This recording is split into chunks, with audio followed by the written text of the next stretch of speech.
You're listening to the Womanpreneur Podcast. Empowerment in business and life. Hi, welcome to the Womanpreneur Podcast. My name is Melissa Moats, and this is the lovely and talented and freshly back from traveling, Amanda McEwen. Welcome. Hey. Hi. How you doing, girl? Maybe a little jet lagged, perhaps. Why don't you But I'm here. Tell me a little bit about your very fast move of getting 13 gates in 12 minutes. Well, that's pretty much the story there. Well, I was coming back Give me the blow by blow. Well, I went on a last-minute trip to Hawaii, and then I came back very shortly after this morning. It's now, we're around 3 o'clock in the afternoon recording this. My flight got in at 7:30 this morning. I did have what was originally a short layover. It was 34 minutes to start with, and then my flight was delayed 22 minutes. But I still got it, so I'm here, and... You probably don't want to high five on that. I don't want to. Everybody knows we don't want to have to high five on that. I do. It's good. Yeah. Good job. Thanks. Good job getting here. You know, priorities. I wasn't sure. I know. I couldn't miss out on Podcast Friday. I love Podcast Friday. We look so forward to it, don't we? We do. So what are we talking about today? Boundaries.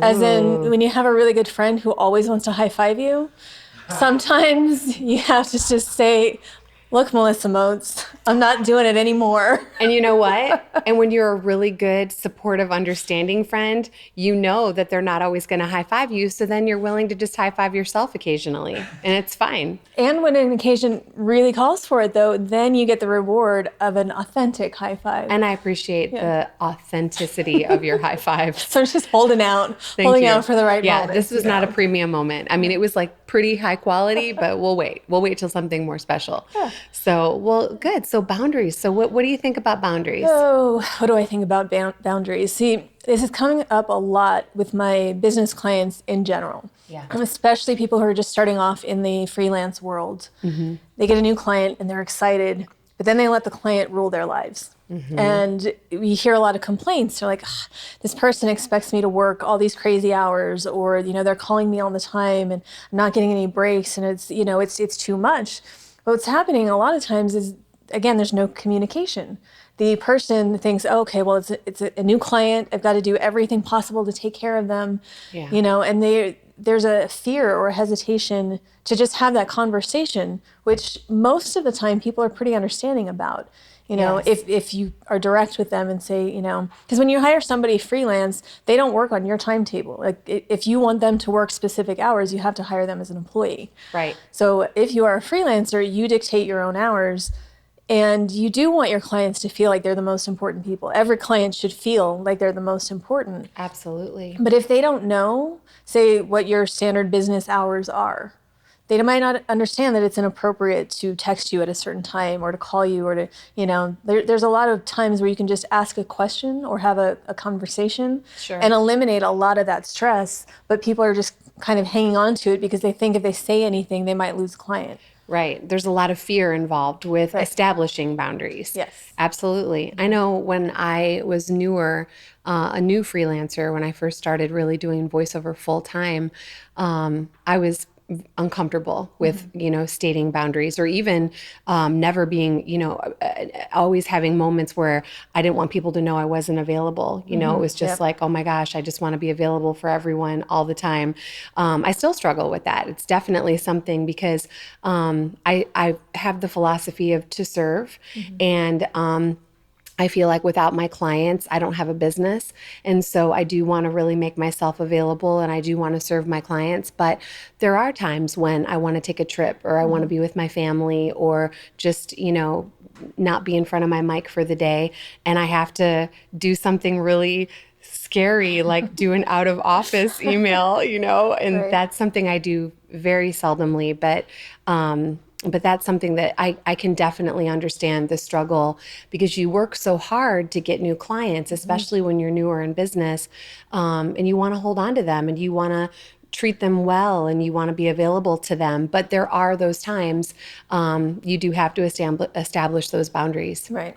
It kind of ties in with what we've talked about with self-care and a lot of different things, but it's because you do. I mean, again, you have to manage the expectation I think from your side and from the client side. And at some point, even if it is your first client, and they hopefully don't know that they're your only client, you want them to think that they're a lot, but you're going to, treat them especially Sure. good.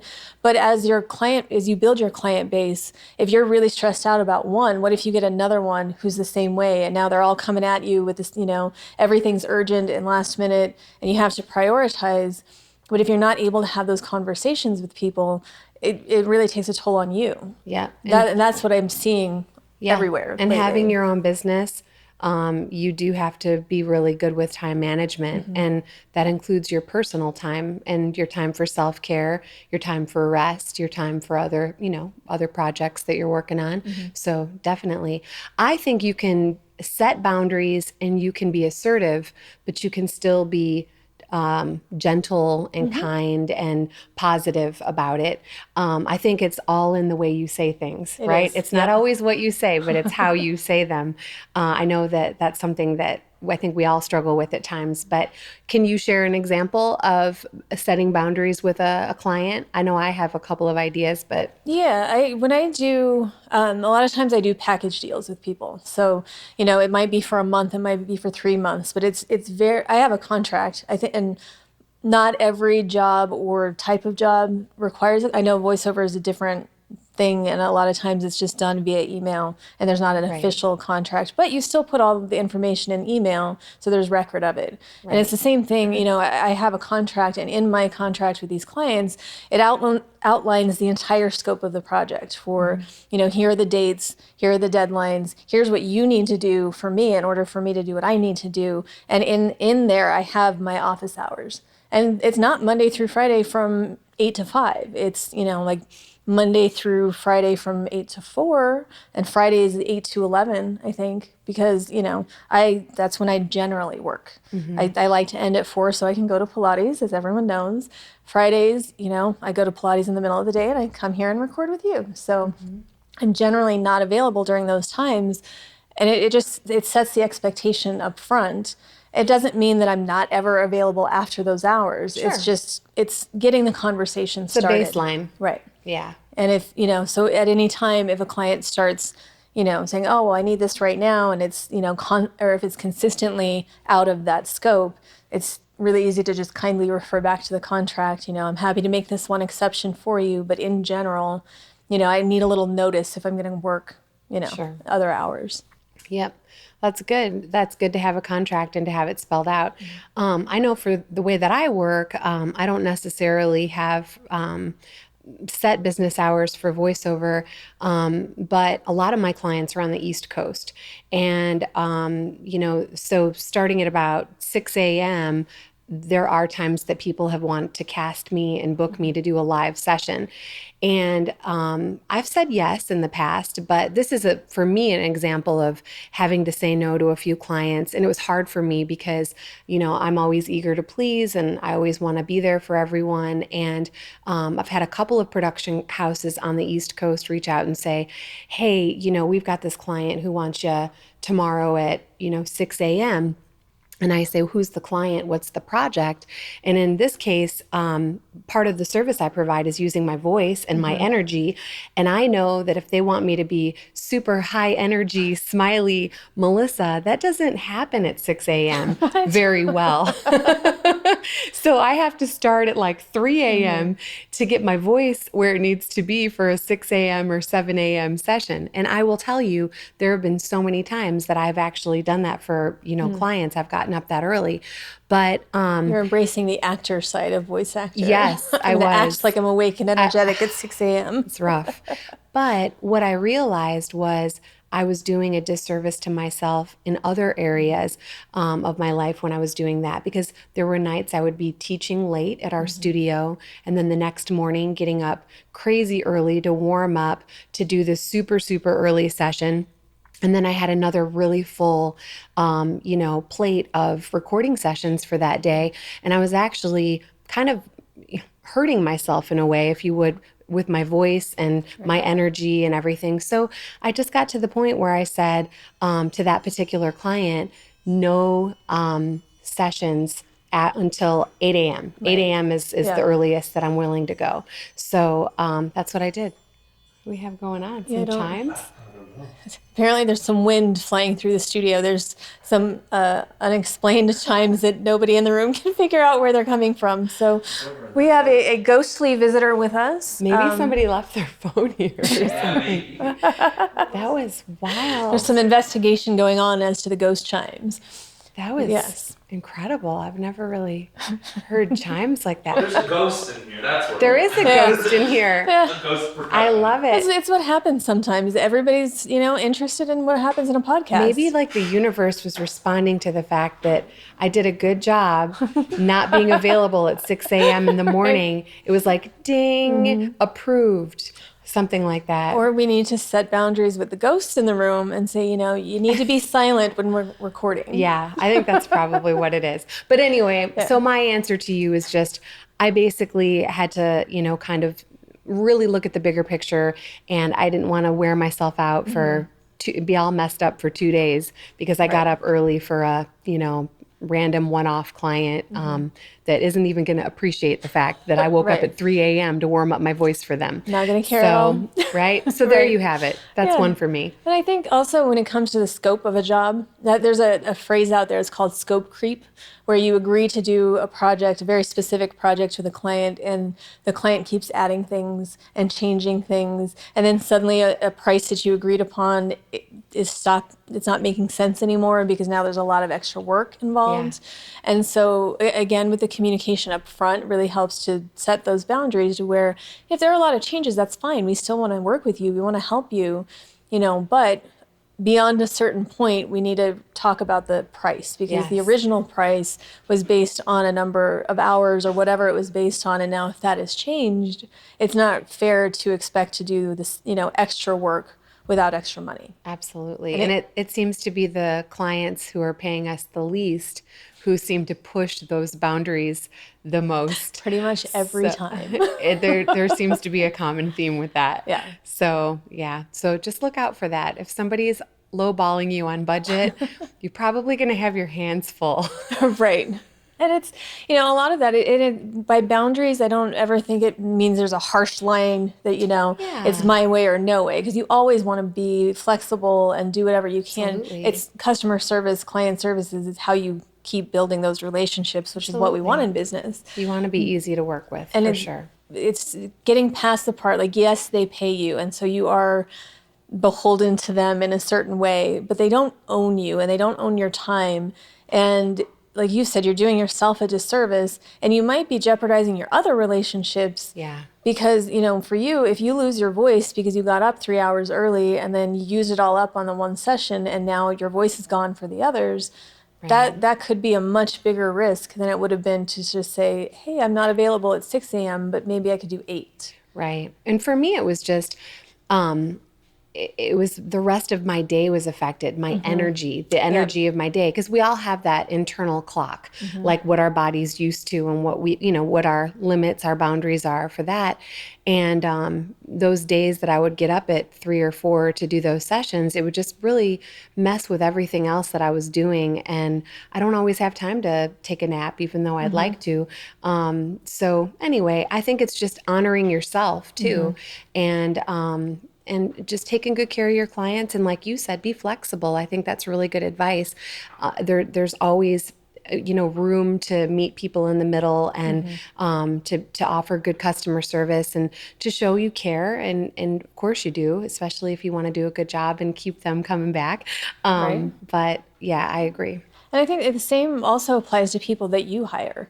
Yeah. So, it's not just people who hire you, but a lot of times we're working with other independent contractors or maybe students or, other people who there's a different type of relationship, but those boundaries are equally important. Like, we are both big on mentoring and we like to help people. Ooh, this is a good one to talk about. Sometimes when you help people too much, they start to, and it's probably unintentional. I think most of the time they don't realize that they're, kind of testing that boundary. They don't know it's there if you haven't told them, but they might start asking questions and then there are more questions and then they become detailed questions and more and more.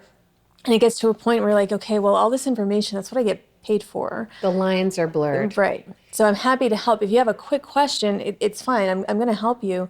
But if you have a novel of, things, just set up a session. We'll do an hour. We can knock through all of it. But sometimes, we don't have time to sit down and answer all of these questions. You don't have time to just sit down over a cup of coffee and have your brain picked?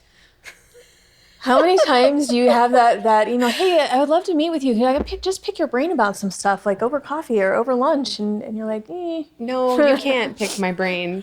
My brain needs all the help it can get. Right. No. Yeah. My brain can't leave the house. So. I think a lot of people mean well. Yeah. I think for going back to, mentoring folks, with our studio, I love mentoring and I love helping and I love sharing, and I'm definitely not selfish with information, but I do have to sometimes get selfish with time. And a lot of times people want to get together for a coffee date, or they want to get together with me and just pick my brain about voiceover, and I say, I barely have time to just have like a coffee date with my own husband, right. Let alone, I don't even know, you. I don't mean anything. I don't know, you're a stranger. You don't want to go on dates with strangers? I don't want to go on blind dates with strangers and have coffee with them to just have them ask me 80 questions, because that's what I do at the studio. I encourage people. I say, hey, come enjoy a nice session with us. Come have a class, or I'll comp you a seat to your first class so you can check it out. Because it's not always about like, I'm protecting all of my knowledge, and it's because I need to be paid for all of my knowledge. Right. It's not even like that. It's just that I just don't have that kind of extra free time to give to people. So my thing is hey, come and get the information in a group setting where I can be efficient and you can actually get way more information, and it's going to be a better fit. Yeah. So, but it's hard. I have a hard time saying no to people. I know. And I'll say, thank you so much for reaching out. So, I look forward to meeting you, but unfortunately, I'm not going to have time to get together. Well, because you also don't want to be that person that's like, oh, I'm just too busy for you, because, you don't want to sound like, you're too good for them or something like that. Right. It's not about that. It's not, yeah. Yeah. But I see that's a fear that a lot of people have too. They're like, oh, well, this person wants to have coffee, and it's like, okay, if that can be a beneficial relationship building tool, sometimes maybe it's worth it. But again, I like to set the boundaries and start off when we're scheduling and say, look, I have 30 minutes. And be very clear with that 30 minutes, which is really tough sometimes, because especially, we go off on tangents, but it helps keep the conversation focused. Yes. But, and then if things are going well on your blind date with a stranger, that's solely business related. Yes. But, it's, again, you just setting up those expectations. Yeah. I'm a big fan of that. But then also, and it's not always intentional, but I think when you set up the expectations, you then sometimes have opportunities to exceed their expectations. Yes. And I just kind of ran off last minute to go to Hawaii for a few days. And I did let all my clients know, like, oh, hey, last minute opportunity came up. I'm going to be gone for a few days. I will still have my computer available. I'm 3 hours earlier, but if there's anything that's an emergency or urgent, just let me know. I'll take care of it. Yes. And it's part of the luxury of what I do, that I can, as Take long as your I have work my with laptop you. and Wi-Fi, I'm good to go anywhere. Absolutely. So, overlooking the ocean, why wouldn't you want to do that? And I love the fact that an opportunity popped up for you to go and you said yes. That's what I do. I like it. I like the Why way not? you roll. I like it. Well, yeah, sometimes you have to. But, even though I had set those expectations with my clients, they're still sending emails, and one of them, some people just don't really pay attention sometimes. So I said, I'll be gone Sunday through Friday, and on Monday, I got an email like, oh, I hope you had a nice time on the island. Like, he thought, I don't know, just the dates got mixed up or something. So, but it was a really quick request, and I was like, you know what, I'm just going to do this. It's fine. Yeah. But then one of the other ones, he was sending me messages like, I know you're on vacation, like you don't have to answer me. I just had to have a couple quick things. It's like, it's fine. Yeah. So there's times and I can jump in and still get something done. And then the perception is, oh, like she really cares. She's on vacation and she's helping me. Yep. And that really goes a long. I don't do it for a long way. And I don't do it for that solely, but I have that rule. If something's going to take less than 5 minutes, just do it now. Don't put it on a list and don't put it off. Right. And I have, kind of chunks of time throughout the day that's set aside just to check up on things and to make sure I still do want to be aware of what's going on. Yeah, I think it's great. And when you go on vacation, if you let everything pile up, then it gets kind of stressful when you get back because now you've got this pile of work to do. Yeah, and you just got all balanced out and de-stressed, and then your stress gets heightened. And how many times have you heard that from someone like, oh, I just took vacation, I'm super stressed. I'm in the weeds. Wait a minute. Yeah. No, you're supposed to stay in vacation mode. Always stay in vacation mode. Absolutely. Get your work done, but stay in vacation mode. Absolutely. Well, while we're on this awesome subject of boundaries, I want to also point out to all of our listeners and viewers about being self-aware if you are honoring other people's boundaries. Yeah. So I think sometimes, we get caught up in our own setting of our own boundaries and our own expectations, or we struggle with doing that. But are you doing a good job of honoring other people's boundaries around you? Like, I'll give you a couple of examples that pop into my mind is when I call someone, if I just call someone, I say, hi, is it a good time for you right now to talk? That's like the way that I like to roll, because sometimes when people call me, it's not a good time for me to talk. I might be getting ready to hop into a session or hop in the shower or eat, or whatever. And I still answer the call because I don't know who it is. And it could be a client or a potential job or whatever, or it could be a family member, or it could be, who knows who it is. It's just a big surprise nowadays. You get that hello, and then they just start diving straight in when you're like, whoa, hey, hold on. Too much information. Wait, I can't take it, So it's, I always think that's a polite way to start a phone call, especially if it's not a scheduled call. Like, hey, how are you? Yeah. Do you have a few minutes? And I can vouch for you that you do this, because there are times my phone rings. I'm like, oh, it's Melissa. I'll answer this call. You're like, hey, how about this completely unscheduled call? Is I'm like, this okay? How do you feel about that? Are you good right now? She's very, very aware that we didn't have a planned call, and I think it's kind of cute because I'm like, oh, she cares about my time. I do care about your time. You do. I care about everybody's time, but it's one of those things too. You and I work so closely together. We have our boundaries very well established. I would say we email and we get back, we schedule calls together, and sometimes I think we'll say, hey, let's do a 15-minute call. Yeah. Sometimes it goes a little longer. Sometimes we have things to chat about. Sometimes we get off on tangents. But for the most part, I do really try to be aware of honoring your boundaries. And also, other people that I interact with business and in my personal life. Right. And I always think, going back to even the mentoring thing, because I do the same thing. Before I am going to ask somebody a question, I'm going to see if I can find the answer myself first, because it's also being mindful of those boundaries. And am I asking somebody to do extra work to help me?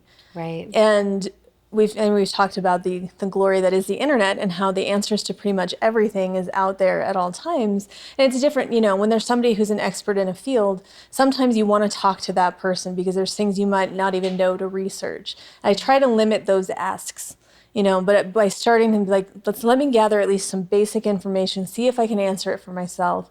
And then, if I need to ask somebody for advice or guidance or input, it's not like I'm just coming at it blind where you could have just said, oh, well, here's the link. Like if you were to Google to the question, the first link that came up answers it perfectly. Yeah, it's like giving other people homework to do. Right. Yeah, which just came up, as a matter of fact. That would be a great example. Right. So Amanda and I deal with a lot of correspondences together for the studio. And I had a student recently ask me a question that they were perfectly capable of getting the answer to. It was actually something physical. They would need to come to the studio to look at something to get the answer. And they were giving me a homework assignment that they wanted me to go to the studio to look at this thing and to give them all this information. And I said, I don't really need any extra homework. So if you would like to stop by the studio prior to a workshop and check it out, you're more than welcome to. And I don't usually get that firm with students. I think Amanda was like, whoa, I know. you know, I was impressed. I was like, ooh. because this particular person is one of those repeat offenders that you talked Right. about, Yeah. where, you know, asked me a few questions and I was very helpful. I wrote some very long-winded emails back to this person to kind of help them, but they weren't respecting my time and they weren't respecting my boundaries. And I hinted at it a couple times in my email responses very nicely at first, but then I got to the point where I was like, hey, enough's enough, you know? That's a really good point. Sometimes you can start kindly, and you do have to get firmer as you go, firmer, because you know they might not get it. And like I personally, I don't respond to hints very well. My brain doesn't really process hints. Like I need you to beat me over the head with it and say, hey, this is what I'm trying to say. I'm hinting. I know. I respond much better to directness. But you know, if it's something like that, you know, if you're trying to, you know, be polite and maybe hint at something, and they don't pick up on it, you kind of have to put your foot down a little bit more, you know, but always positive communication. Never, you don't ever have to yell at somebody or be rude for any reason, but it's just, again, communicating this is not okay with me. Yeah, no, it's good. So here's another thought too, while we're on this awesome topic. So what's harder? What's harder, establishing boundaries and expectations in business or in your personal life? That's a very good question, because I see this a lot in personal relationships too. And to me, the same principles apply. The one that I've been seeing the most lately is when it comes to family. Yeah. People think, oh, well, you know, we're related by blood, so I have to do whatever this is. And I get it. You want to be there. You want to support your family. You care about them. You probably do give them extra consideration than you would over a stranger or a business contact or something like that. But at some point, you know, any kind of relationship, nobody has permission to become a burden on you for something you didn't. No matter who they are, no matter the bloodline. Right.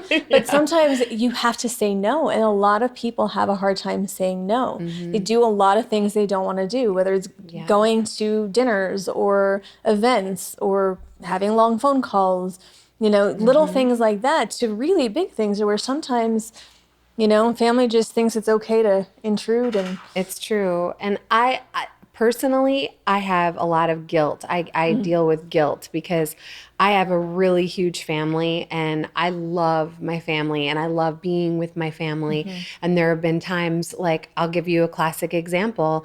My sister lives here in Vegas and she has two really small little girls, my little nieces, Josephine and Emmeline, and their names rhyme, and I love saying I know, it. your whole face lit up when you started talking about them.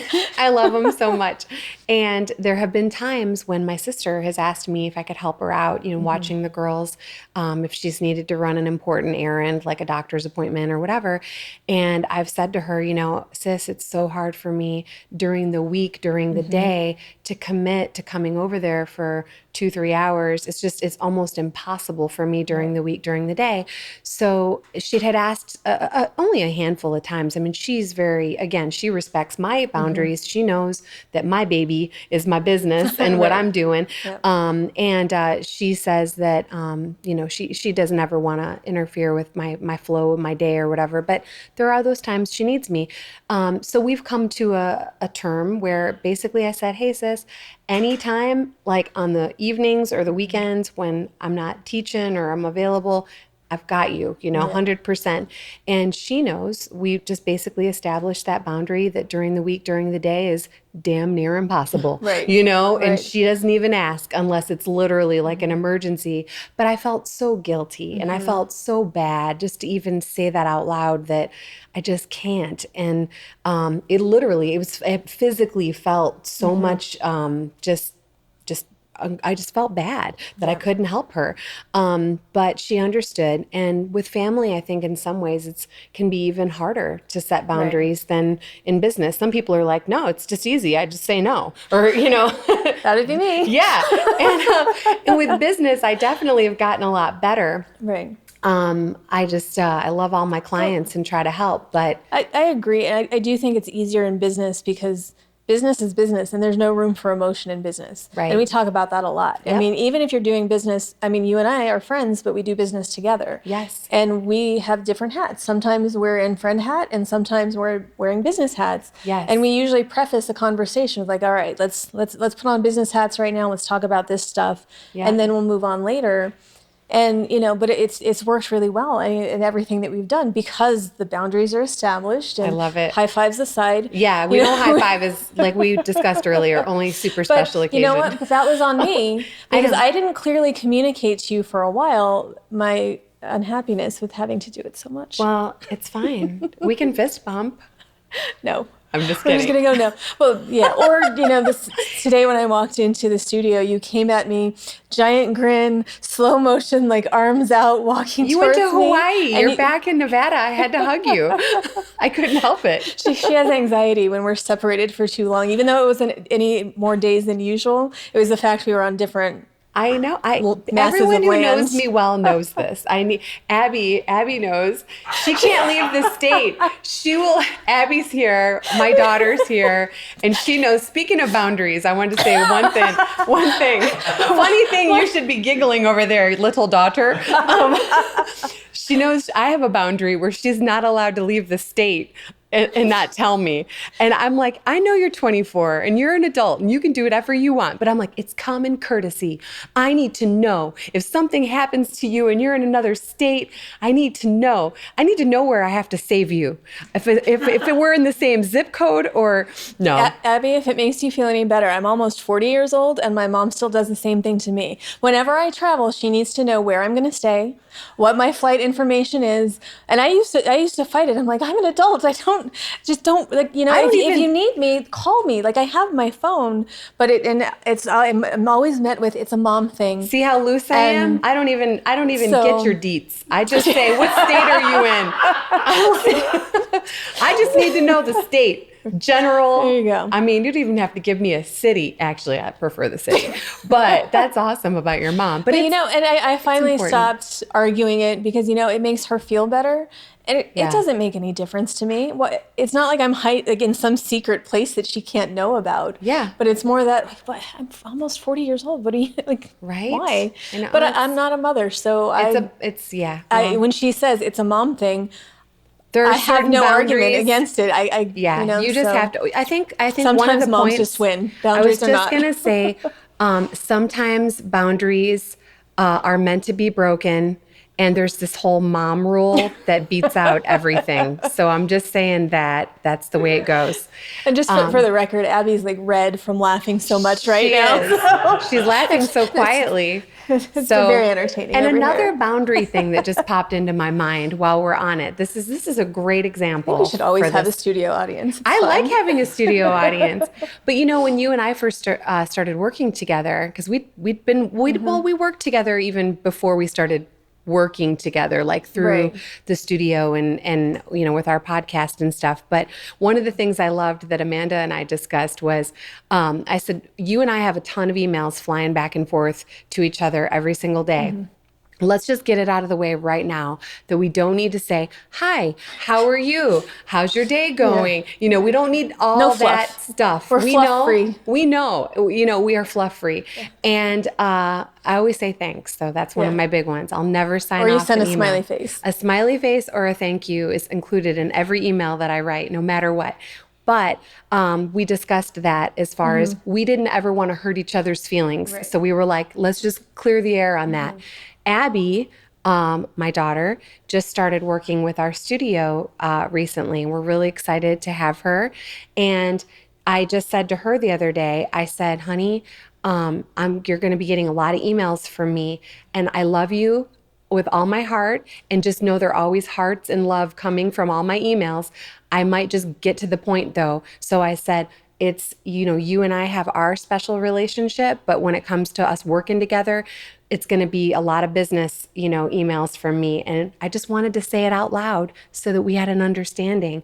And what'd you think about that? No, I liked it. I mean, I knew you always come from a place of love. It's just who you are. So, like Amanda said, I have that big understanding. There's no emotion in business. type deal. So yeah, we have that relationship, but this is a business at the end of the day. Yep. So, And that, I go think ahead. that, I just think that's a really important boundary when you're talking about business with friends or business with family. And some people will flat out just say, no, don't ever do it because it can get ugly.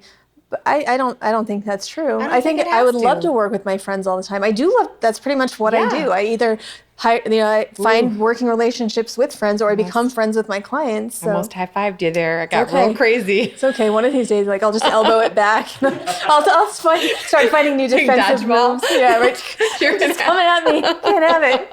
But it is great to work with friends. And I think I don't like that saying either about, oh, don't work with friends or never go into business with friends. It's like, well, then who should you go into business with? Yeah. You know, I don't know. I like going into business with friends. Well, when you and I started, because we were I'd say distant friends. We kept Yeah. in touch. We would have our coffee dates every now and then. Yeah. But I mean, we had. And a lot of times you don't really know what somebody's working style is. So you No. might be the best of friends and then you start working together and you're like, ooh, this just, it doesn't work. And that's okay. But sometimes identifying that early on is good, because then you can just say, you can usually come to that mutual agreement, because usually if it's not working for one side, it's not working for the other either. It's true. But you can, kind of figure that out.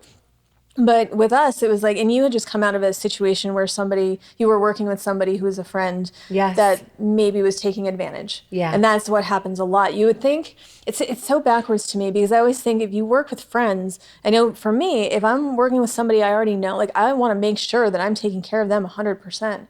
But some people, they look at it like, it's just my friend, and they Yeah. almost don't take it as seriously. Yeah, we were talking about this, you and I've had this conversation before about there are two friend mindsets when you're working with friends in business. And it is that they're my friend, so I'm going to go the extra mile for them. Of course I'm going to go the extra mile for them. That's the way that I would be as a friend to someone that I was working with. So that's the way I would hope a friend would be with me.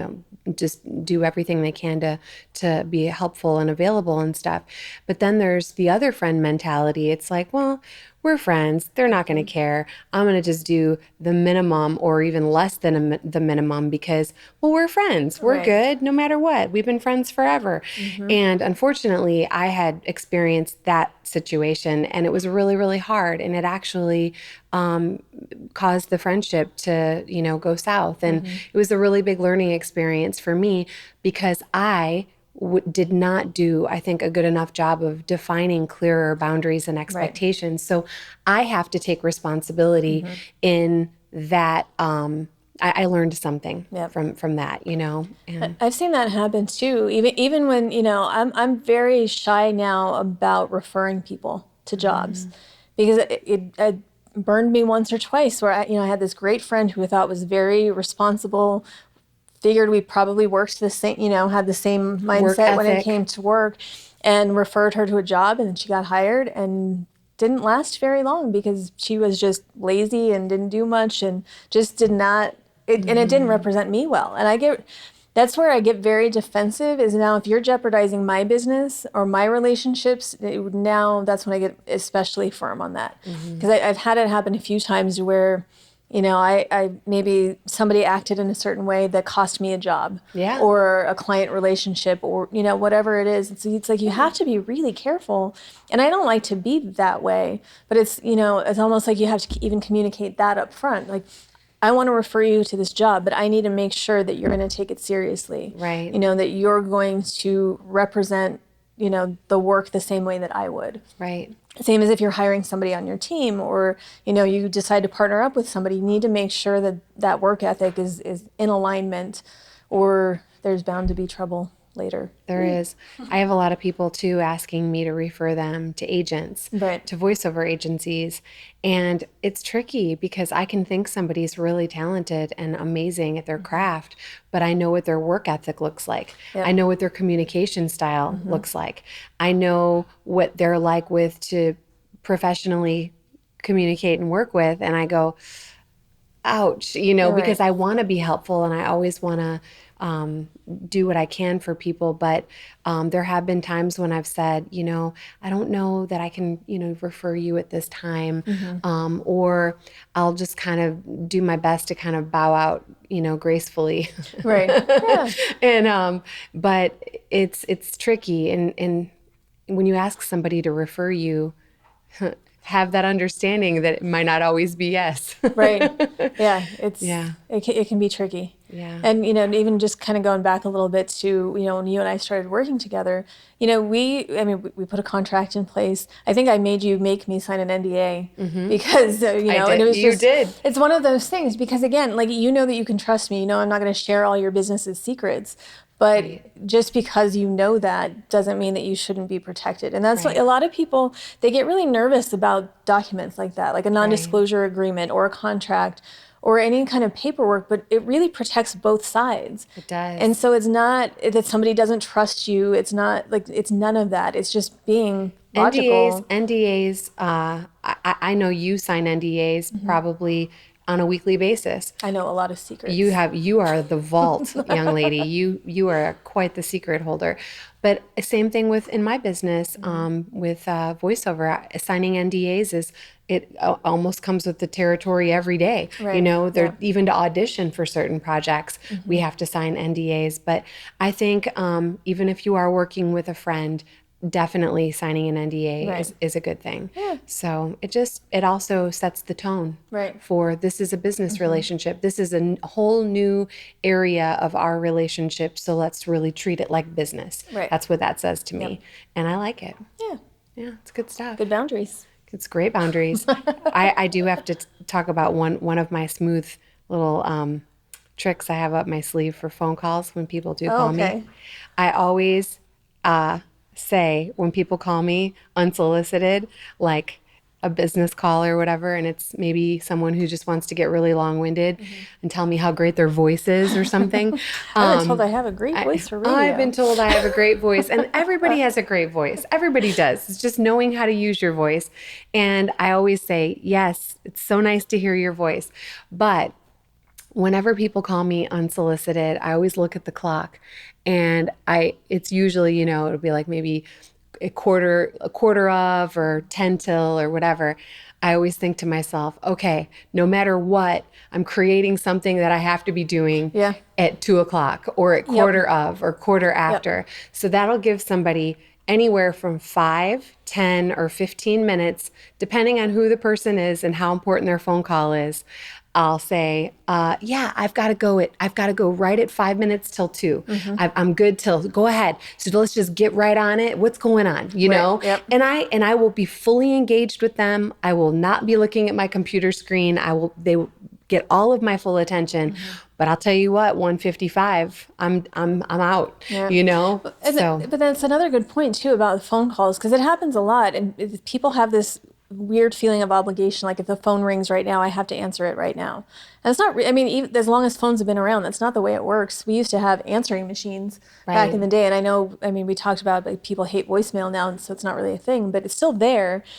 But it's one of those that people create their own stress again, because if you're right in the middle of a project, excuse me, and you're in the zone, and then if the phone rings, if you take that call, you lose the focus on what you were doing. It's going to take you longer to get back into that zone, and you don't know what this phone call might be about.